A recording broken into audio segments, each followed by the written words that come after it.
Shalom à tous, soyez bénis dans le nom de Jésus. Père, mon âme te loue de ce que tu m'as choisi pour annoncer la justice aux nations. Pour annoncer la bonne nouvelle jusqu'aux confins de la terre. Merci Père pour la grâce. Merci pour les auditeurs dans le nom de Jésus.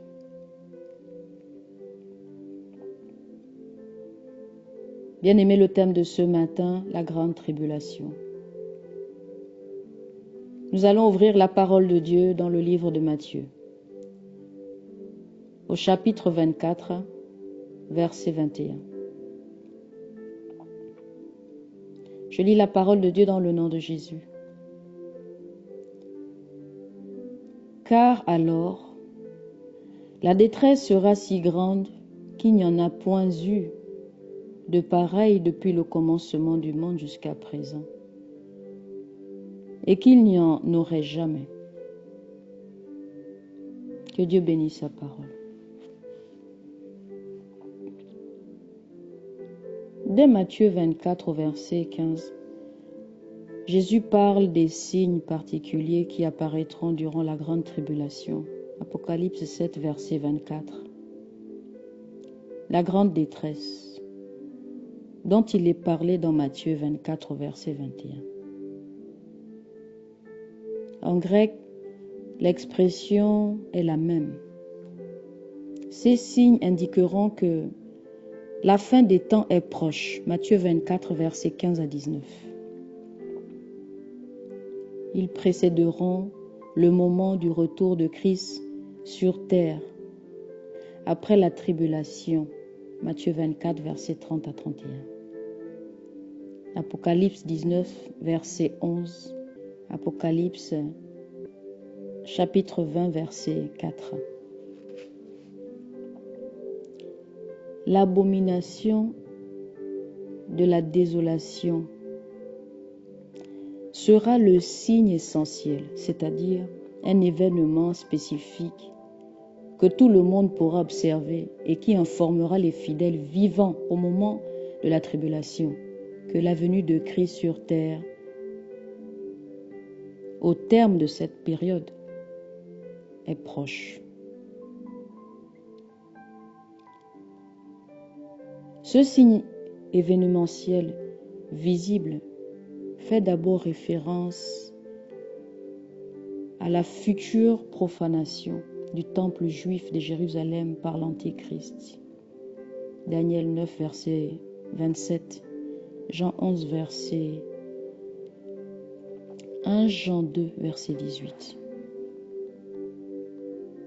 L'Antichrist, ou l'homme d'iniquité, érigera une image de lui-même dans le temple, se déclarant lui-même Dieu. La Bible en parle. 2 Thessaloniciens 2, versets 3 à 4. Apocalypse 13, versets 14 à 15. Les faits qui suivent sont d'une importance capitale concernant cet événement critique. L'abomination de la désolation marquera le début de la phase finale de la tribulation, dont les points culminants seront le retour de Christ sur terre, ainsi que les jugements des empires à Armageddon. Matthieu 24, verset 21. Matthieu 24, verset 21, verset 29 à 30. Daniel 9, verset 27. Apocalypse 19, verset 11 à 21.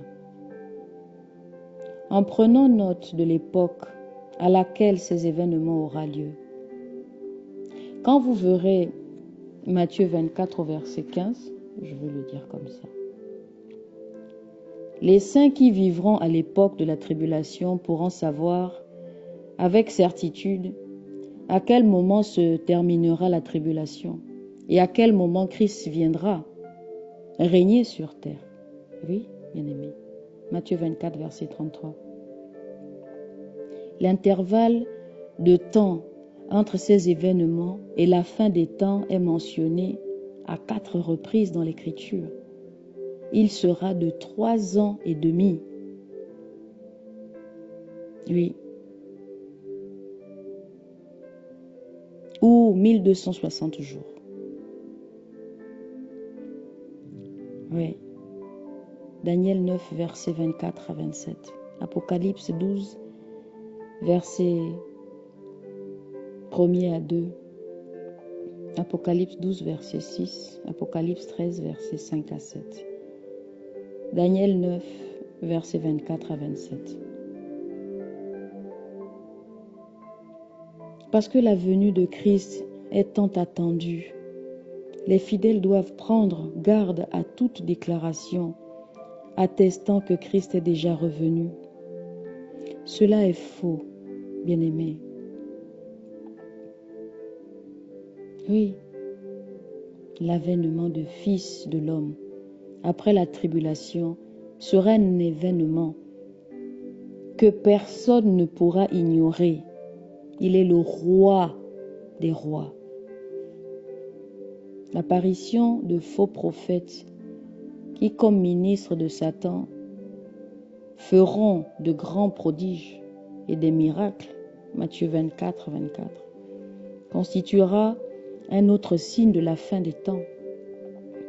Jésus met particulièrement en garde tous les croyants contre ces prophètes, ces docteurs, ces prédicateurs qui se prétendent chrétiens et qui en réalité ne le sont pas. Cependant, ils accomplissent des miracles, des guérisons, des signes et des prodiges. Oui, ils semblent avoir un ministère efficace.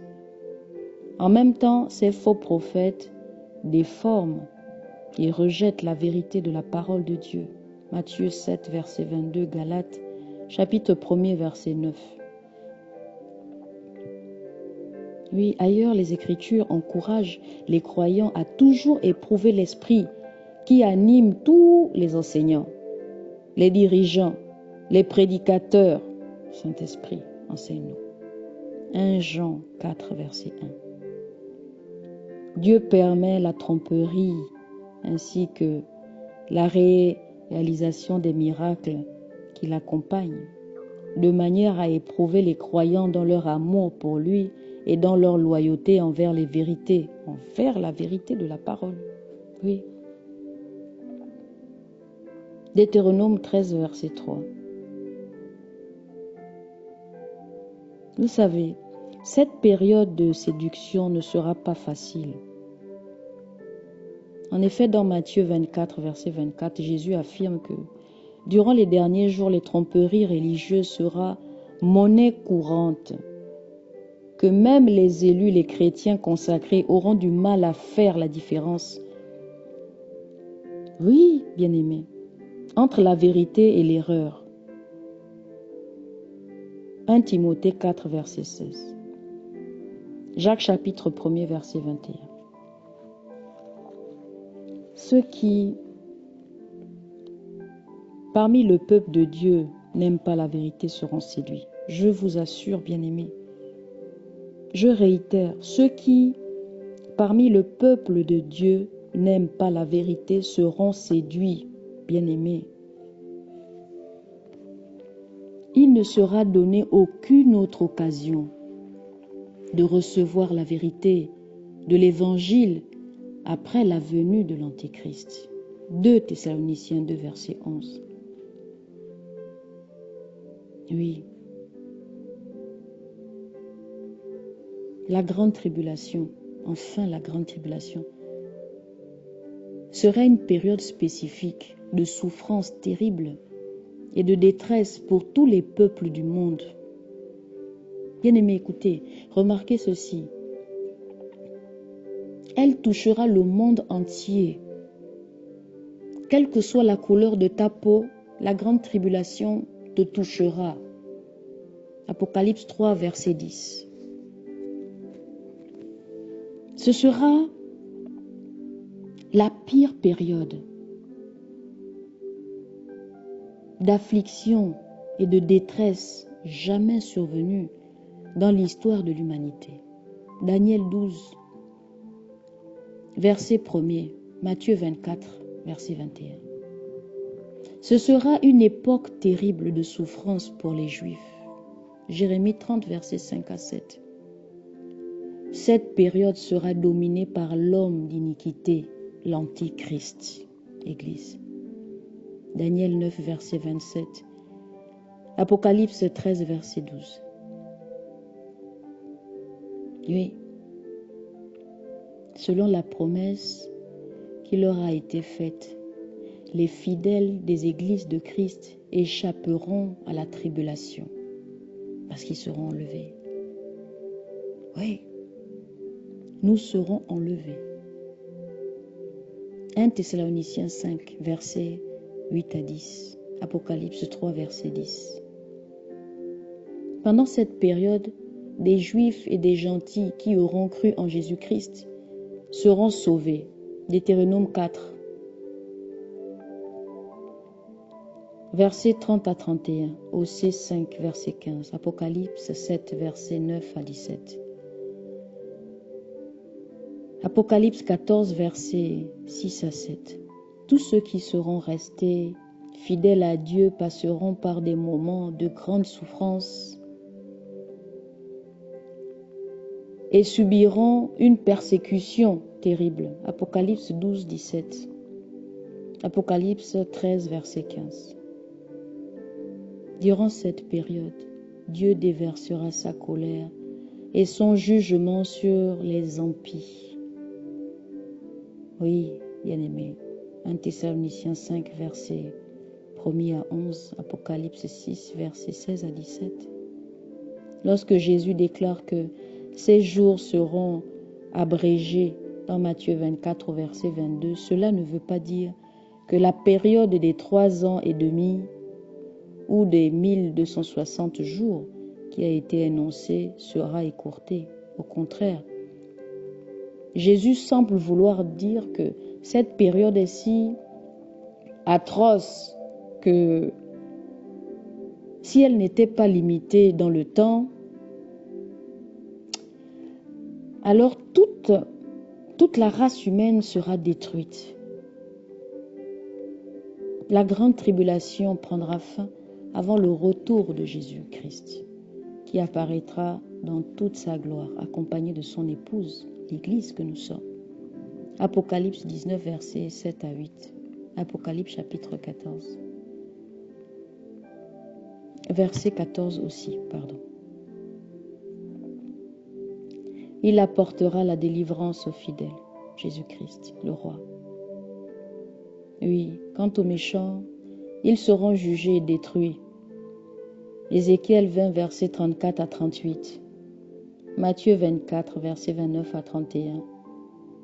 Luc 19, versets 11 à 27.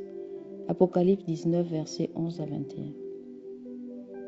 Nous ne devons pas confondre ce retour qui se produira à la fin de la grande tribulation avec l'allusion à sa venue inattendue que Jésus signale dans Matthieu 24, verset 42 et au verset 44.